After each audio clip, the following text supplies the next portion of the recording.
Wewe ni mwenda wazimu. Hiyo kazi yako wewe. Mwenda wazimu wewe. Kazi yako wewe. Tunatoka. Tunamtaka Samia wetu tunayemfahamu.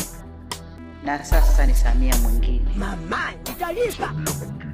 Lakini mtu akikusema vibaya, wewe usiseme vibaya, mjibu politely.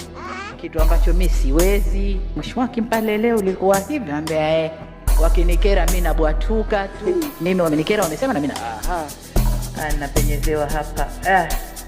Napenyezewa hapa. Napenyezewa hapa. Napenyezewa hapa. Nilisema 1000 ni mamia. Hakuna. Kwa mfano Europe ni Ulisikia wapi? 600. Ulisikia wapi? 600. Na dola 800 kwa Marekani. Ni hali ya ulimwengu inavyokwenda. Mafuta yanapanda bei duniani na bidhaa zote zitapanda bei. Bas. Kuna nini tena?